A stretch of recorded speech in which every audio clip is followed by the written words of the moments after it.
आरो मेडाम हाय मेडाम मोनबाय हटेला बेनो आंनि इउटुब चेनेल नायगिर बिथांमोननिसिम आङो खुलुमनाय जासिहरबाय नास्ता जानो फैदों दा आङो दा अर्डार होबाय अर्डार होनानै जानोसै माबायदि गोथाव ना थावा बांगालरनि एसे नास्ताफोरखौ जानाय नायसै दा आसामनि लोगो मोनदों बेयावनो खामानि मावो आसाम तेजपुरनि दा बिथांजों आं रायलायबाय नेपालि मानसिया आङो नेपालिनि एसे रायलायलायबाय आरो माबोरै खबरा होननानै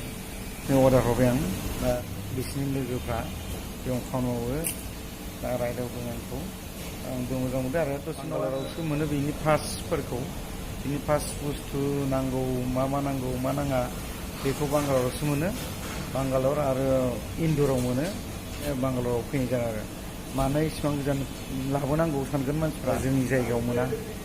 आरो करियाराव बिहरबा बिराद गोबाव नांगौ आरो करियाराव बानायनो हरबाबो गोबाव नांगौ ओंखायनो बेयाव फैनाय जादों बा बानायफैनाय जादों फुंनि सम दा आङो बेयाव नास्ता जानो फैदों दा नास्ता जानोसै नोंथाङा जानोसै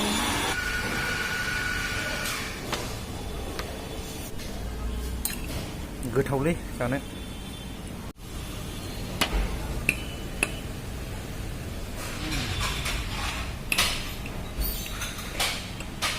आङो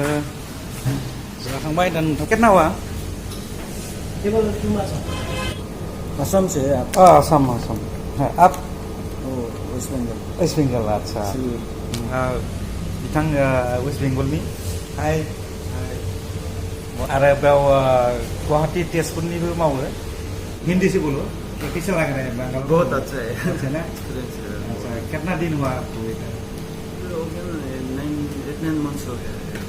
अच्छा कहाँ से मैं दार्जिलिंग से दार्जिलिंग ना कितना दिन हुआ बेंगल ये तो 2 साल हो गया 2 साल हो गया ना क्या नाम मैं जिग्मी जिग्मी अच्छा बेखौ आङो लाना फैदों बा बिसिनि रेस्टुरेन्टाव आङो जाफैदों बुहुद मानसिफोर खामानि मावफैयो ठीक अके बाय जाखांबाय दा थांसै आङो अके बाय बांगालराव फैनायनि खामानियानो जाहैबाय दा आङो बे मेचिनखौ बानायनो फैदों बा सार्भिसिं खालामफैदों मेचिनाबो बारा गिदिर नङा 7.5 केजिसो दा आङो बेहाय थांनोसै नायनोसै बेसे गोबाव लाबावो दा मैयासो सफैदों आं मैया खय थारिख 14 थारिख दिनै 15 थारिख दा आङो थांगासिनो नोंथांमोना नुनो मोनगोन आंनि ब्लगाव दा बे हागोन ना हायाखै आं बेखौ नायनो थांसै आरो दा नोंथांमोना नुनो मोनगोन आरो बेखौ मानि थाखाय बाव लाना फैदों बयबो मिथिगौ बांगालरावसो बेयो बुस्थु बेनि पासफोरखौ मोनो दा नोंथांमोना आङो बेहायनो लाना फैनाय बा खिथाहरनाय जादों दा बे बांगालर सिटियाव दा जोंनि आसाम गुवाहाटी दिल्लीफ्राव मोना आरो मेकानिक्स थाब्लाबो बे पासफोरखौ मोना ओंखायनो लाबोनाय जादों आरो दा जाहैबाय बांगालर सिटि दा आङो थाबायदों आं थानायनिफ्राय 1 किल'मिटार जायो बेयाव गोजौ जालायबाय लामाया एसे गोजौ आरो बांगालरा ओंखायनो थान्दा गुसु बारा गरमबो नङा दा मोजां थाबायनो नोंथांमोनहाबो बेरायफैनो हागोन मोजां बेरायनो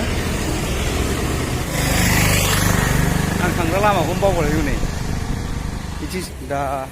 मोननोसै बारा गोजान नङा बिदिनो हाबनांगौ बावदों आं बहाय बानाय होदों बेखौ बावदों थाबाय फैनांगोन लेफ्टजों गिदिंनानै आरो बैहाय थांबावनांगोन लेफ्टजों गिदिंनानै राइटजों गिदिंबाय आङो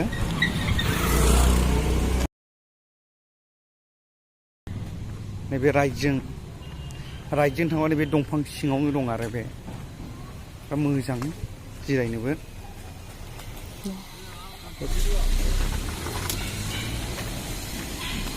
बेयावनो दंफां सिङावनो आराम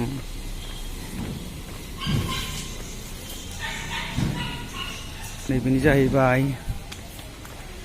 मेकानिक्सनि न' बे जाहैबाय नै इन्जिनियारफोर आङो खिन्थागोन सिङाव माबायदि खालामदों